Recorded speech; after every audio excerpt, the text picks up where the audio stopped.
Bonsoir. Eh bien, ce soir, nous allons parler du couple. Alors, j'espère que vous aurez tous plus de facilité à vous connecter. Normalement, ça devrait mieux marcher que hier. Je suis désolée pour hier. J'ai eu un message comme quoi la connexion Wi-Fi n'était pas bonne et, et voilà, j'étais obligée d'arrêter comme ça. Bon, mais espérons que ce soir, tout va aller bien. Alors, c'est un thème qui nous intéresse tous, enfin tous. Euh, Vous allez voir, parce que nous allons parler de l'animus et de l'anima. Et pour moi, c'est quelque chose de très intéressant parce que nous avons tous les deux polarités, la polarité féminine et la polarité masculine. Donc, on va voir un petit peu ça. Ça peut être dans le cadre du couple, mais ça peut être aussi pour soi-même. Si vous n'avez pas de relation de couple, c'est intéressant aussi de voir comment vous allez intégrer l'autre polarité. Alors, je vais attendre que vous arriviez. Euh,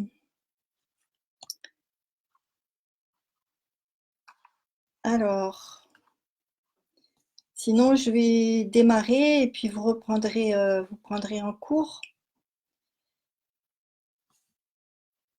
Donc, le couple d'une femme et d'un homme ne fonctionne pas à deux, comme on a l'impression, mais il fonctionne en réalité à quatre.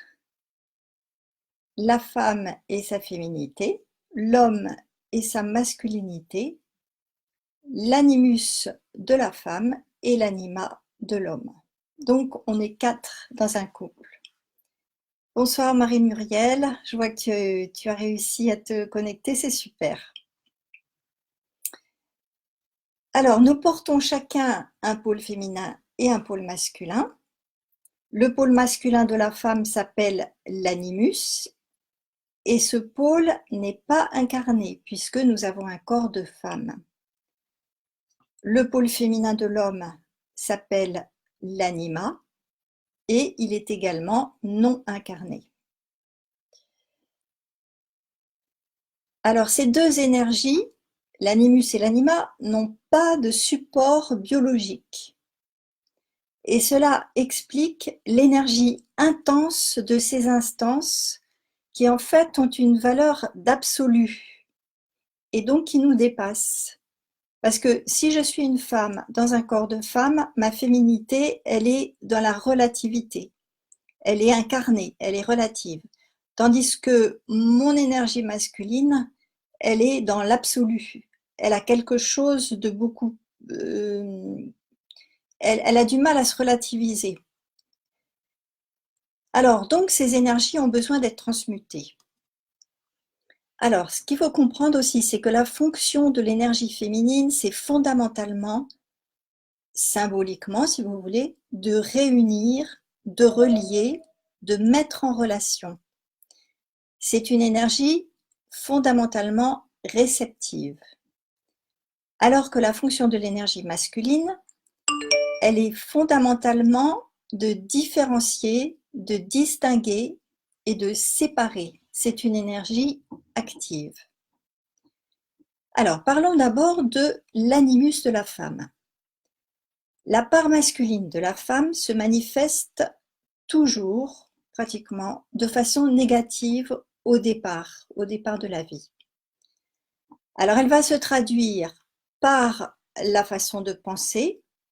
Alors, soit c'est une pensée incohérente, confuse, soit ça va être des opinions arrêtées et un esprit critique.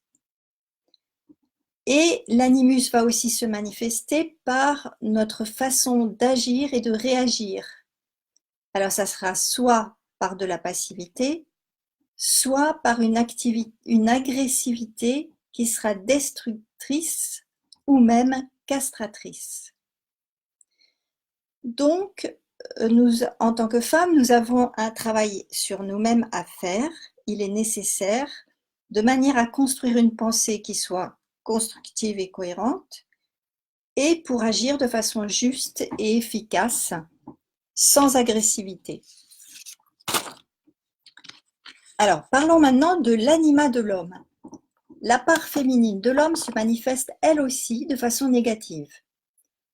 Alors, elle va se traduire soit par un cœur fermé, de la dureté, une absence totale de sentiments, soit par une humeur plutôt sombre et dépressive. Donc, l'homme va devoir faire un travail sur lui-même et ce sera souvent grâce aux expériences de la vie qui vont lui ouvrir son cœur et lui apprendre à être réceptif. C'est souvent en rencontrant des femmes. Alors, dans le fonctionnement du couple, plusieurs phases pourront être vécues. Alors, d'abord, chacun va projeter son anima et son animus sur l'autre, et ça va être source de confusion.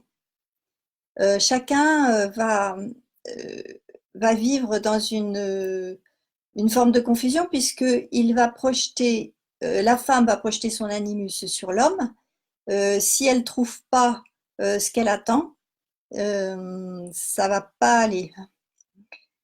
Ensuite, chacun reprend la responsabilité de ce qu'il vit en prenant conscience de ses parts d'ombre, de son animus ou de son anima négative. Et puis, quand on peu à peu, au cours de la vie, on intègre son animus et son anima, on va pouvoir devenir l'éclaireur de l'autre. Parce que la femme, par sa douceur, va amener l'homme à ouvrir son cœur, à développer son écoute et sa réceptivité. Et l'homme, lui, il va s'affirmer, il va faire face à la femme pour qu'elle puisse canaliser ses énergies agressives.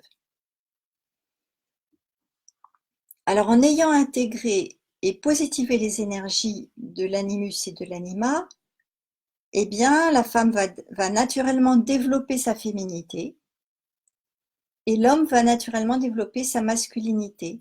C'est-à-dire que si en tant que femme, plus je positive mon animus, plus je peux être féminine. Et pour l'homme, c'est la même chose.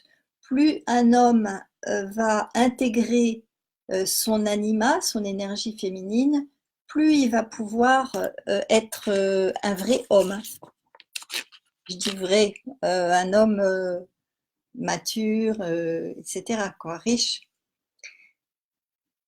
Alors, il y a une alchimie du couple. Il y a une sorte de danse qui se joue entre les membres du couple qui pourra vivre un chemin spirituel. Grâce à son anima positive, l'homme reconnaît chez la femme la divinité qu'il vénère dans son cœur. C'est ce que la tradition appelle le Graal. Vous savez, au Moyen-Âge, on parlait du Graal. C'est ça, c'est l'anima de l'homme.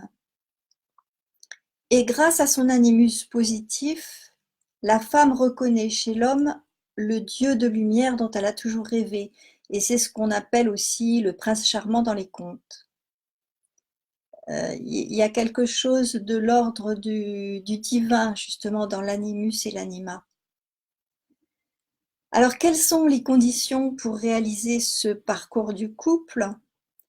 Alors, il va falloir se remettre en question. Chaque fois que l'on vit un épisode difficile dans la relation, eh bien, on va se demander ce qui se passe. Est-ce qu'il y a une mémoire d'enfant qui est là?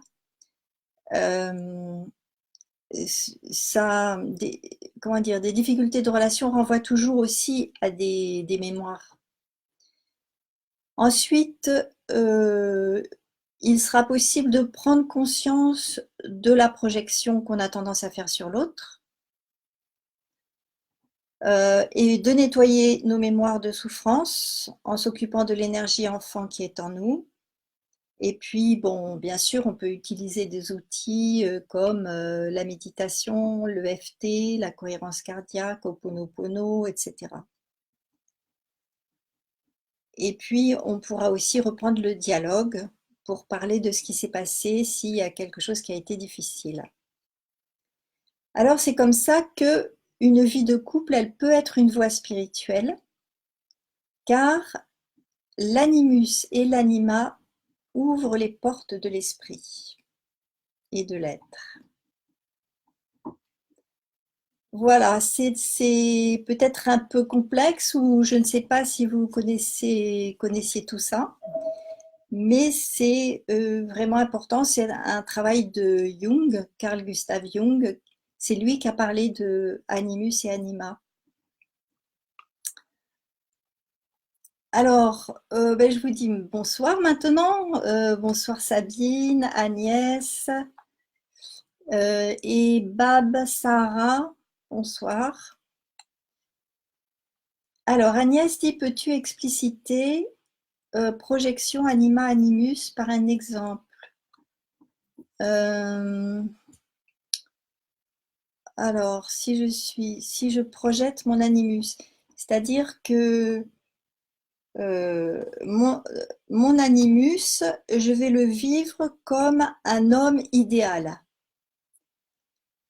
Si je projette cet idéal sur l'homme avec qui je vais forcément être déçue, puisque l'homme, il va pas être parfait. Comme moi, en tant que femme, je ne suis pas parfaite. Alors que cette énergie animus, elle a quelque chose de la perfection. Est-ce que c'est plus clair?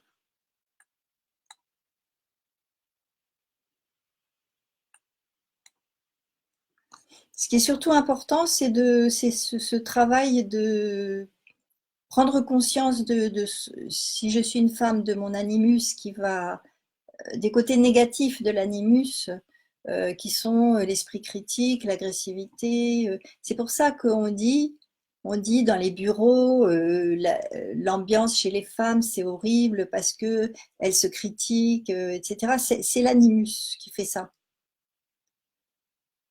Et chez l'homme, c'est l'inverse, c'est une question du cœur chez l'homme.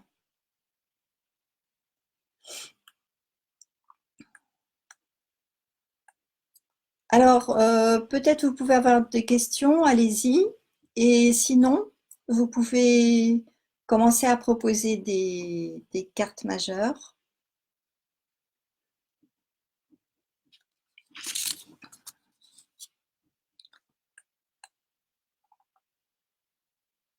Alors, quel- à votre avis, quel serait l'arcane? C'est pas évident, hein, mais quel serait l'arcane pour vous qui représenterait l'animus et quel serait l'arcane qui représenterait l'anima? On peut avoir plusieurs réponses, mais bon, je vous donnerai la mienne. Et ensuite, au niveau des énergies aussi, énergie féminine, énergie masculine, quelle carte vous pensez qu'est-ce qui représente l'énergie? L'énergie féminine, c'est pas très compliqué.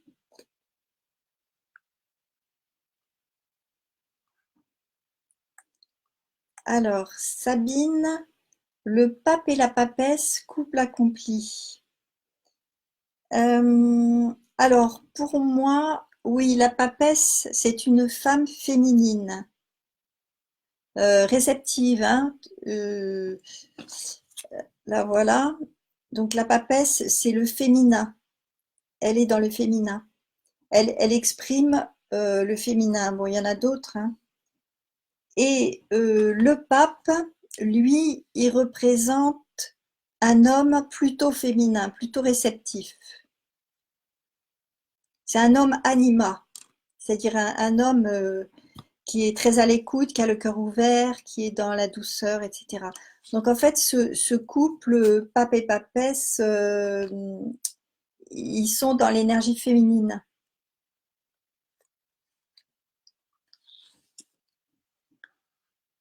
Enfin, je le vois comme ça en tout cas. Alors, Marie-Muriel, merci, je devrais réécouter. Déjà entendu auparavant, mais je n'arrive pas à l'intégrer, à comprendre. Bah, si tu as des questions, n'hésite pas. S'il y a quelque chose qui peut s'éclairer. Alors, Sabine, l'empereur et l'impératrice. Alors, l'empereur, pour moi, c'est un homme qui serait plus dans le masculin, et l'impératrice aussi. Alors, l'impératrice, pour moi, elle représente, c'est une femme animus, c'est-à-dire une femme qui a une pensée très construite, une pensée créatrice aussi, qui a une ouverture du cœur, mais elle a beaucoup de puissance. Donc, je la vois comme une femme animus. Et d'ailleurs, elle a une pomme d'Adam. Et il n'y a que les hommes qui ont une pomme d'Adam. Ce qui met l'accent sur sa parole, sur sa gorge, donc sur l'expression.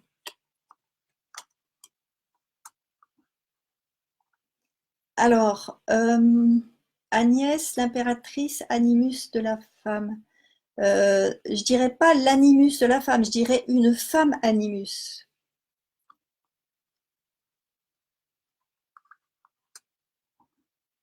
Alors, Monique, animus, la maison Dieu, c'est le chemin de la femme de casser les idées reçues. Ah, la maison Dieu, elle, elle fait appel, elle est plus du côté du masculin, effectivement, parce qu'elle fait appel à une notion, par exemple, de construction, puisqu'on voit une tour faite de briques. Et la construction, c'est une énergie masculine, alors que la croissance, c'est une énergie féminine. Alors Monique, tu as raison, il y a quelque chose du masculin dans cette carte. Agnès, pourquoi tu dirais femme animus et non animus de la femme? Alors, parce que l'animus de la femme, moi je la vois dans la force. Alors, la force, tu vois, il y a un lion. Le lion symbolise l'énergie animus, puissante et sauvage, que la femme doit dompter. Je ne sais pas si vous avez entendu parler de la mégère apprivoisée. C'est quoi? C'est Shakespeare? Je ne sais plus. La mégère apprivoisée, c'est l'histoire d'une femme qui est mégère, c'est-à-dire elle est insupportable, elle veut tout commander, elle veut tout régenter. Et si à ce moment-là, elle ne trouve pas en face d'elle un homme solide qui la canalise, qui l'empêche d'être agressive, eh bien elle va remplir tous les espaces et elle va devenir destructrice. C'est pour ça que je dis que là, le lion, c'est une force sauvage. Et dans l'animus de la femme, c'est une force sauvage. Alors, soit en tant que femme, soit on en a peur, on va être passive, soit on est avec cette force sauvage, mais qui n'est pas maîtrisée. C'est pour ça il y a des femmes qui peuvent être extrêmement castratrices. Donc, c'est pour moi, la force représenterait l'animus de la femme. Alors que l'impératrice, c'est plus une femme qui qui a un pôle animus important. Bon, après, si tu saisis pas cette nuance, ça n'a pas d'importance, hein. C'est comme je le vois moi, hein. Alors, Sabine l'étoile. Alors, l'étoile pour le féminin, oui. Euh, Elle est dans sa féminité. Elle est,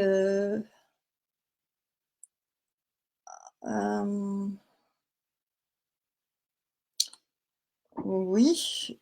je n'avais pas réfléchi à cette carte. Elle est dans, oui, elle est dans sa féminité puisqu'on voit son corps et elle est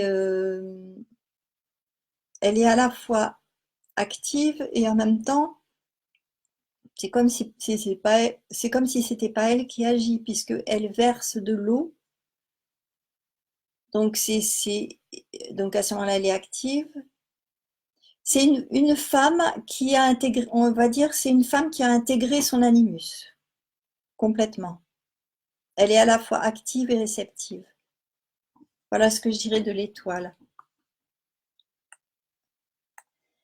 Alors, Monique, l'anima de l'homme, l'amoureux, par la quête des autres femmes et de ses sentiments, l'homme peut trouver la femme en lui. Oui, oui, oui.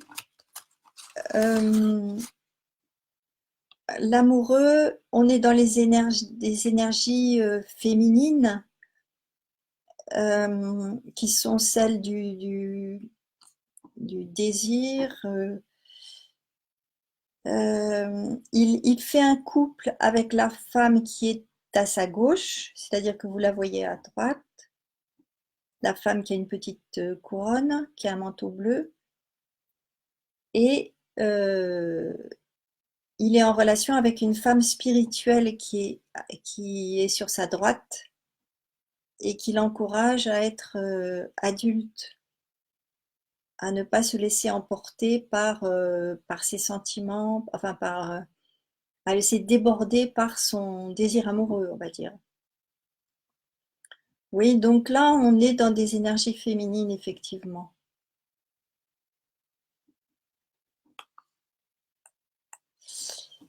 Alors, donc je vous ai parlé de l'animus que je trouvais représenté, symbolisé par la force, et l'anima. Est-ce que vous avez une idée de l'anima? Sinon, je vous le dis. C'est la suivante, hein, le pendu. Euh, Parce que là, on voit un homme qui est totalement abandonné et dans une position de réceptivité. Et donc pour moi, ça représente l'énergie féminine, enfin oui, l'énergie anima, l'anima. Il est dans l'ouverture totale, dans le non-faire, dans l'intuition, la réceptivité, la sensibilité. Voilà, pour moi, ça pourrait représenter l'anima. Donc on a elles se suivent toutes les deux, l'anima et l'animus.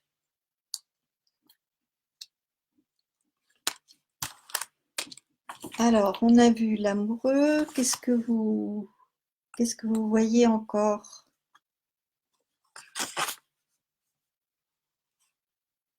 On a vu l'impératrice.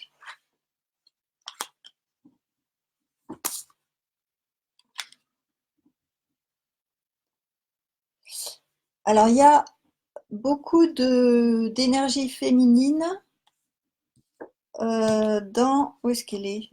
Tempérance. Tempérance, parce que ce qui caractérise cette carte, c'est qu'elle relie. Elle relie une jarre avec une autre, c'est des vibrations. C'est pas un liquide, hein, sinon ça pourrait pas être oblique. Sont des vibrations et elle relie. Il y a la droite et la gauche et il y a le haut et le bas. Et ça, c'est la fonction féminine, c'est de relier. C'est pour ça que les femmes, elles veulent toujours relier les choses, euh, rester dans un tout, alors que les hommes, eux, ils ont tendance à séparer. C'est-à-dire, là, c'est mon travail, là, c'est ma vie privée, là, c'est mes enfants, là, c'est tout est mis tout est bien distingué, alors que la femme, elle va avoir tendance à tout relier, mais si elle n'a pas appris à différencier, elle va mélanger. Elle va risquer de mélanger son travail avec l'amitié, etc., etc.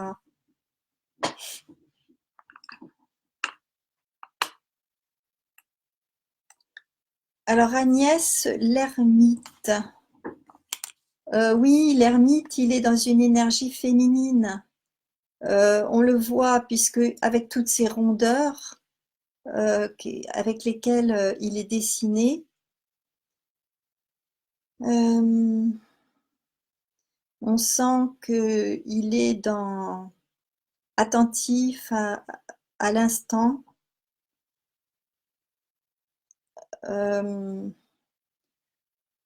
Oui, c'est un homme anima, je dirais. Comme l'impératrice, j'ai dit une femme animus, là on voit un homme anima. Un homme qui a intégré, c'est-à-dire qu'il a intégré totalement son anima, son énergie féminine.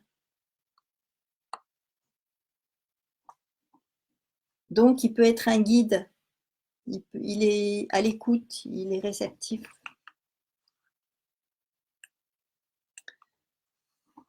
Anima de l'homme, mais l'anima c'est toujours l'anima de l'homme. Chez la femme on parle d'animus, chez l'homme on parle d'anima.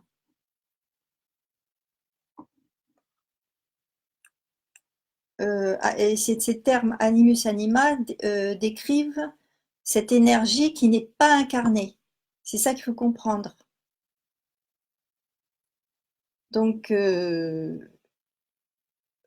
un homme, il incarne le masculin, une femme, elle incarne le féminin.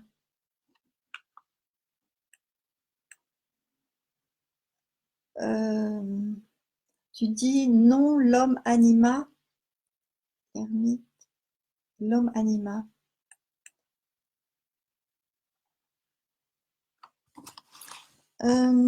Alors, on n'a pas parlé du soleil. Alors, le soleil, ça peut être une carte qui symbolise le couple, qui a une communication d'égal à égal. On peut l'interpréter comme ça dans un tirage, éventuellement. Et donc, comme les deux petits personnages sont nus, ils sont dans leur vérité. Et donc là, on peut supposer qu'ils ont intégré leur anima et leur animus.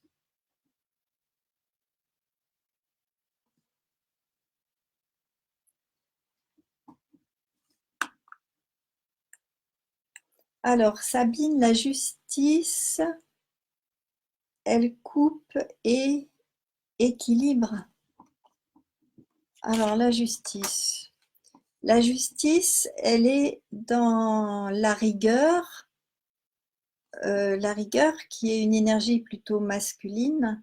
Donc, c'est une femme qui est plutôt dans une énergie. Elle est dans les deux.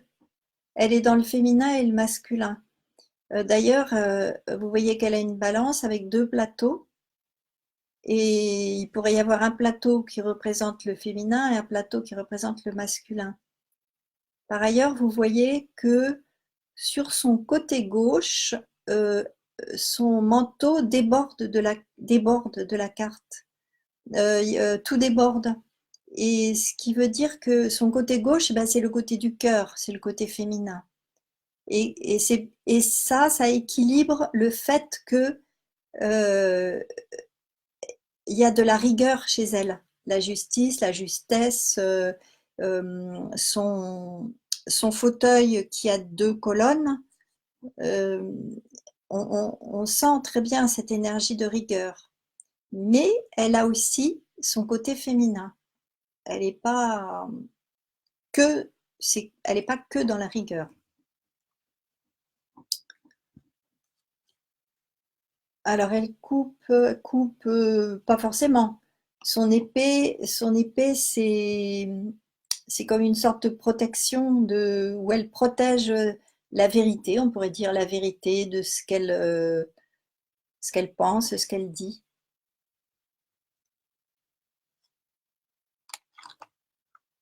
Oui, elle va pas forcément utiliser son épée pour couper.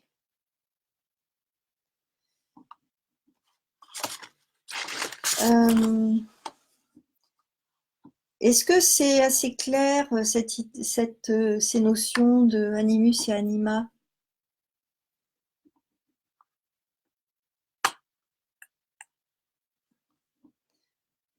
Moi, je crois qu'on a fait le tour à peu près des cartes. On a tout vu. On a vu celles que j'avais mis de côté. Et bah, écoutez, maintenant, il vous reste plus qu'à travailler sur votre animus et sur votre anima. Ben là, on n'est que entre femmes ce soir, donc ce sera travailler sur votre animus. Ben, simplement en observant vos réactions. C'est le pôle masculin qui il est soit dans la passivité, soit dans l'agressivité. Il faut l'animus qui est intégré, c'est chez la femme, c'est une pensée qui est cohérente et construite et une action qui se fait de façon harmonieuse, enfin. Et donc la femme n'a pas à copier l'homme, c'est autre chose, quoi. De toute façon, un homme qui a intégré son anima, il est un vrai homme, c'est-à-dire qu'il est capable de s'affirmer, de se poser, mais on sent qu'il y a une douceur de cœur. Et c'est pas la même chose que la féminité de la femme, c'est différent. C'est subtil, mais bon, je trouve que c'est super intéressant. Eh bien, écoutez, je crois qu'on va terminer là. Je vous remercie toutes d'avoir été là, d'avoir participé. Et demain dimanche, je vous donne un rendez-vous. Alors sur le thème, ça va être créativité et expression. Voilà, créativité et expression. Donc j'espère que tout ira bien pour vous connecter. On va voir si ça marche mieux aujourd'hui que les 2 derniers jours. Agnès, tu dis cela devient plus clair, je suis contente. Et Marie-Muriel, bonne soirée, belle soirée aussi. Très bonne soirée du samedi à vous toutes. Et puis je vous dis à demain.